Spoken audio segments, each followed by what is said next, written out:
Bonjour à tous. Alors voici maintenant la deuxième partie de la visite de mon coco potager à fin mars avec le verger et les massifs fleuris. Soyez attentifs, quelque chose pourrait vous surprendre.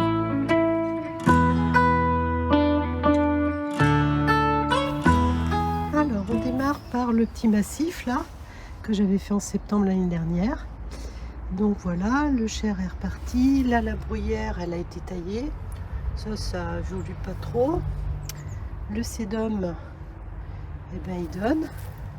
Là, je pense que c'est les astères qui reviennent. Là, j'ai été obligée de remettre une chair verte parce qu'elle avait crevé. Et ça, c'est toujours resté en fleurs. Bon, bah là, les fraisiers, ça, c'est une bouture de lavande que j'ai déplacée et que j'ai remis là. Donc, je vais voir si elle réussit à survivre. Ensuite, ça, c'est ma petite potée de tulipes avec des petits narcisses jonquilles. Ma physalis, là il y en a une autre mais elle n'a pas l'air de démarrer. Puis là les jonquilles elles sont sur la fin. Voilà. Bon bah les osmies, on les voit pas trop bien que le soleil soit là. Donc ensuite on a le massif. Donc que je vais appeler massif crevette parce qu'il y a un petit saule crevette au milieu. Donc les roses de Noël orientalis, elles sont toujours en fleurs. Là j'ai rajouté du sedum spectabilis qui en devrait attirer des abeilles en fin de saison. Bon bah là des lavandes, ça c'est des boutures que j'ai faites en automne dernier. Voilà, ça j'ai acheté, ça c'est une pivoine, encore de la lavande. Là, des rosiers sans contrainte, rose de Noël, je crois qu'il s'appelle. Et ça y est, je me rappelle plus ce que c'est. Je vous le mettrai. Et puis là, c'est pareil, je me rappelle plus le nom, mais ça va être normalement vert pâle et très joli.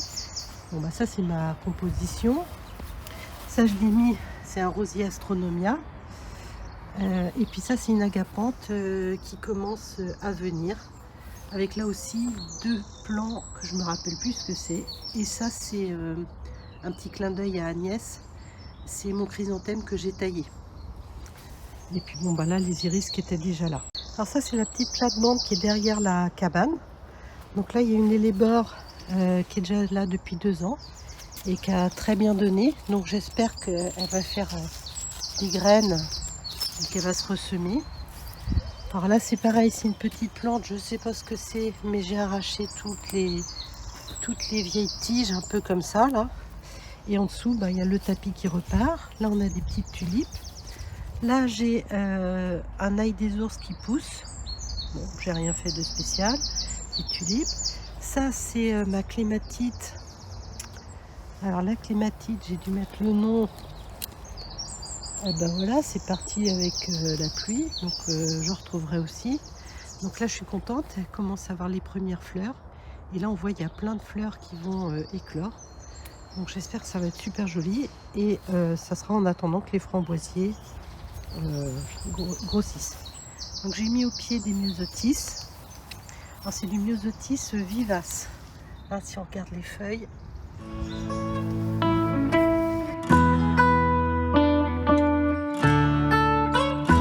Ensuite, on a le chèvrefeuille qu'il va falloir que l'on taille hein, parce qu'il pousse très très fort. Bon, bah, la fontaine aux oiseaux qui marche bien.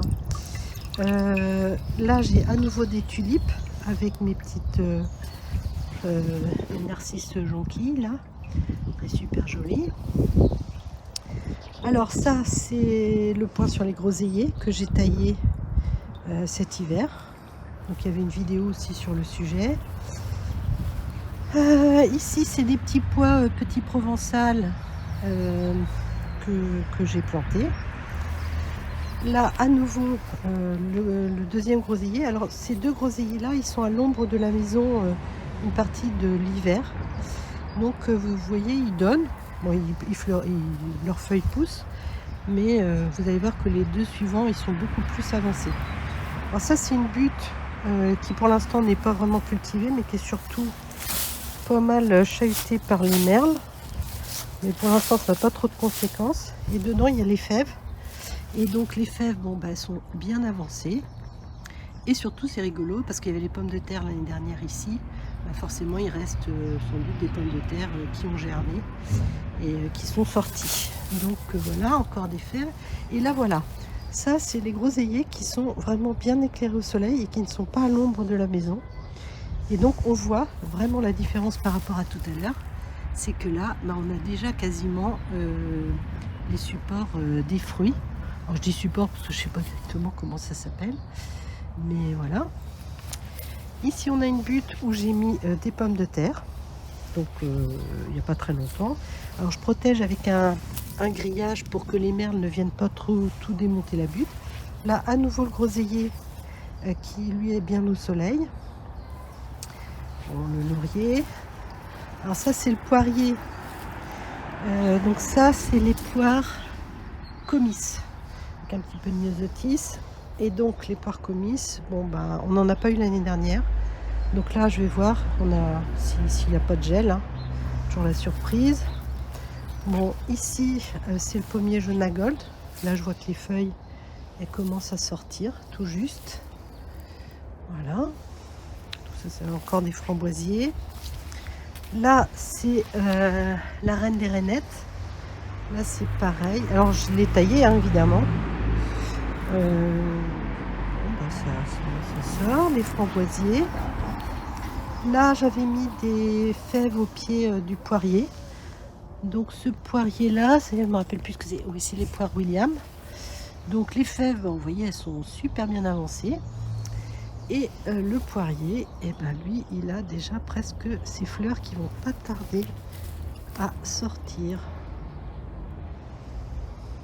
Pareil, on croise les doigts pour qu'il n'y ait pas de gel. Donc, je ne sais pas si je l'ai bien taillé. Ensuite, ici, on a les pommes de terre Belle de Fontenay, plantées le 18 mars. Ensuite, à côté, on a la reine Claude Doulin, offerte par Sonia. D'ailleurs, il faudra que je mette une étiquette plus jolie. Et on voit que ça commence à débourrer.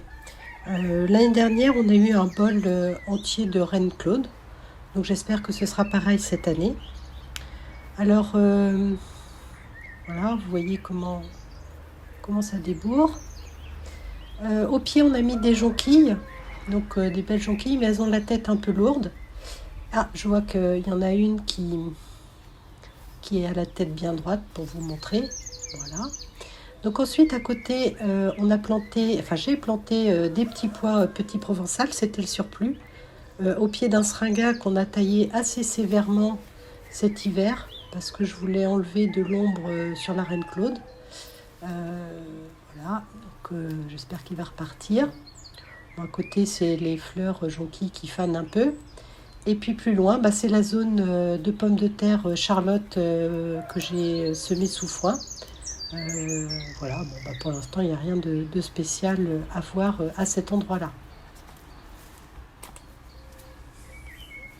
Bon, là, vous avez une vision du verger. Hein. Et puis aussi, il y a un petit massif que vous m'avez vu faire dans les travaux au potager au mois de novembre, qui est un massif de narcisses et d'allium. Mais bon, pour l'instant, il ne donne pas si bien que je croyais. Donc, j'attends de voir les alliums s'ils vont sortir bien en cercle. Alors, un petit point sur les pruniers. Donc, celui-ci, c'est probablement une reine Claude dorée, mais au moment de la plantation, il n'avait plus d'étiquette. Bon, il est en fleurs et on vient d'avoir un tout petit peu de neige, hein, mais ça n'a pas tenu. Hein. Donc, celui-ci, on ne sait pas très bien ce que c'est. Celui-ci, c'est une reine Claude dorée, alors ça c'est sûr. Donc, lui aussi, il est en fleurs. Donc, je vais essayer de vous montrer bien les fleurs. Donc, voilà, on voit bien les fleurs. Et aussi, il y a pas mal de feuilles.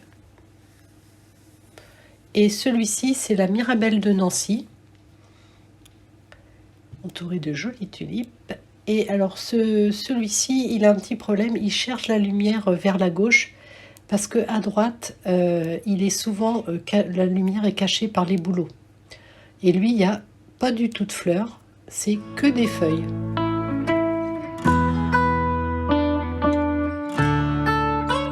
Et pour les amoureux des fleurs ou ceux qui veulent se souvenir des fleurs que l'on voit en mars, eh bien je conserve cette rubrique et donc c'est parti pour 2 minutes florales.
Voilà, j'espère que cette deuxième partie vous aura distrait et que vous n'aurez pas été trop éclaboussé par le poisson rouge ou le rouge-gorge. À bientôt!